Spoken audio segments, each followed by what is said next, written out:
आपने जाना है पूरे विज्ञान को। हमारे मन ने जिस वस्तु को स्वीकार कर लिया, उसकी स्मृति बना ली, वह वैसे ही रिएक्ट करने लगता है। इनमें जो सबसे ज्यादा देखने वाली वस्तु है वो हम स्वयं हैं। जैसे हम स्वयं अपने शरीर में, ऐसे हमारे पितृ भी स्वयं, उनका शरीर छूट गया लेकिन उनका जो स्वयं था, उनका जो जीवन था, वो हमारे शरीरों में आज भी जिंदा है। वो हमारे शरीरों में जिंदा रहने का प्रयास करते हैं। जैसे वो जिए थे, जो जो कष्ट उन्होंने झेले थे, वो अपने जीवन को फिर से दोहराते हैं। आपको लगता है कि मैं ऐसा हो गया हूँ। जो उन्हें रोग होते हैं अपने जीवन काल में, सारी क्रिया भाव शरीर में होती है। इस स्थूल शरीर में कोई क्रिया नहीं होती लक्षण दिखाई देने के अलावा, सिर्फ लक्षण दिखते हैं रोग के। यहां रोग नहीं बनता। रोग बनने का स्थान इस स्थूल शरीर के ऊपर जो दूसरा शरीर है, भाव शरीर, उसमें होती क्रिया। और भाव शरीर को संभालने का काम सूक्ष्म शरीर करता है।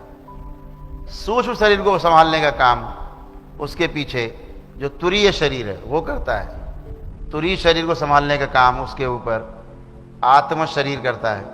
और आत्म शरीर को संभालने का काम उसका जो छठा शरीर है, आपका, हम सबका, वो ब्रह्म शरीर है, उसको वो संभालता है। और उस ब्रह्म शरीर को भी संभालने का काम जो हमारा निर्वाण शरीर है वो संभालता है।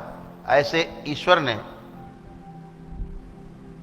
हमें एक नहीं 7 शरीर प्रदान किए हैं। ये 6 शरीर इस तरह कि इनमें कूदो, गाओ, नाचो, झूमो, सब होगा।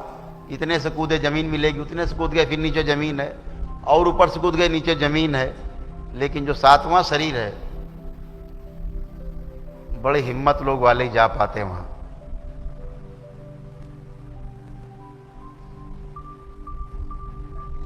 जरा भी जीने की चाहत अगर बची हुई है, एक भी इच्छा शेष कहीं भी है किसी जीवन यात्रा की, उस 7वें शरीर का जो कुआं है उसमें नहीं कूदता। क्यों? 7वें शरीर का जो कुआं है, सब कुएं में तो कूद आया, हर कुएं से बाहर निकल आया। 7वां जो कुआं है, 7वां शरीर आपका निर्वाण शरीर, उसमें नीचे पानी नहीं है, मिट्टी नहीं है, तल ही नहीं है, ही नहीं कुछ। कूद गए, कहाँ चले जा रहे हैं पता ही नहीं, जाते ही रहेंगे। यात्रा अनंत की है और अनंत में चले जाएंगे। अनंत की यात्रा है, अनलिमिटेड है, लिमिटलेस है, जहाँ कोई आपको रोकने वाला नहीं है। आप पूरी तरह स्वतंत्र हैं, मुक्त हैं, बंधन मुक्त हैं। उसी को असल मायने में मोक्ष का।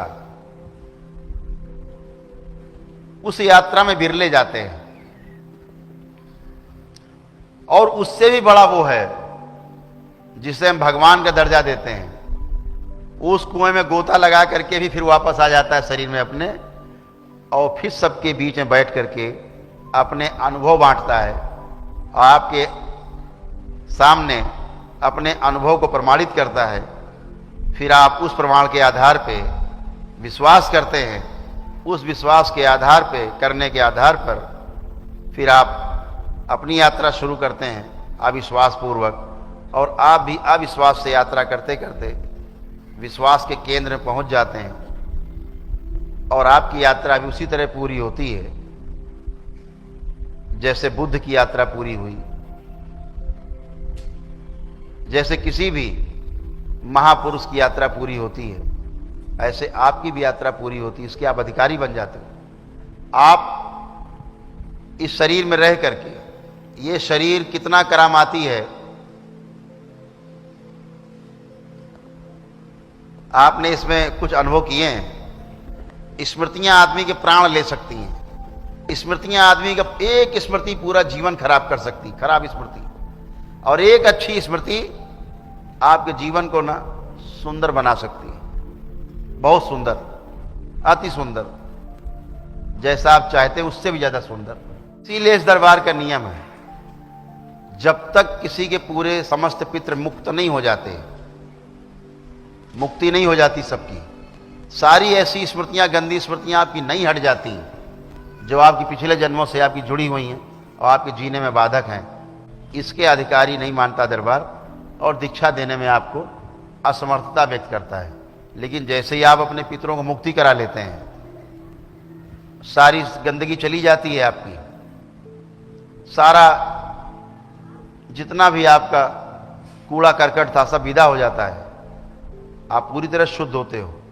तो अब आप जो भी आपके पास मिलेगा, जो भी आपके पास आएगा, जो भी आपके पास उत्पन्न होगा, शरीर में ऊर्जा उत्पन्न होगी, वो बहुत शुद्ध होगी और शुभ के काम में आएगी, क्योंकि आपके अंदर शुभ ही शुभ विचार होंगे। तो आपका भोग भी नहीं बनेगा कि आपके पास शक्ति आई और आपने उसका दुरुपयोग किया, तो उसका भोग बनता है। हम इस दरबार में आप देखते हो, आप हमें गुरु जी से के नाम से संबोधित करते हो, आप किसी भी नाम से हमें संबोधित कर सकते हैं। यहाँ बैठे लोगों में, तमाम लोगों में मैं भाई की तरह भी हूँ, पुत्र की तरह भी हूँ, मित्र की तरह भी हूँ। जिस रूप में चाहें हमें स्वीकार कर सकते हैं, लेकिन पूर्ण गुरु केवल बाबा है। बाबा ही पूर्ण गुरु हैं और हम आपको इसलिए चुंबक की तरह दिखाई देते हैं कि चुंबक तो केवल बाबा है, हम तो लोहे का एक कण है, लोहे का एक छोटा सा कण टुकड़ा जो चुंबक में चिपका है। दरबार की जो दीक्षाएं हैं उनमें पहली दीक्षा है ये वाली, जिनमें मंत्र दीक्षा है। उसके पश्चात फिर आप जो अन्य दीक्षाएं जो आपको पहले ही बता चुका हूं, उनमें पारंगत होने के लिए, उनमें दीक्षित होने के लिए ये प्राइमरी स्कूल वाली पहले इस दीक्षा से पास होना पड़ता है। इनमें पास होने के बाद फिर आप में कुछ अंकुर फूटते हुए दिखते हैं दरबार को, कुछ अंकुरित हुआ आपका बीज दिखता है, दिख जाता है कि अंकुरित हो रहा है, बीज से पौधा बन गया है। तो वर वृक्ष बनाने के लिए सारी चीज़ें मौजूद हो गई हैं, तो वो दीक्षा भी आपको मिलती है दरबार से, उसकी व्यवस्था है।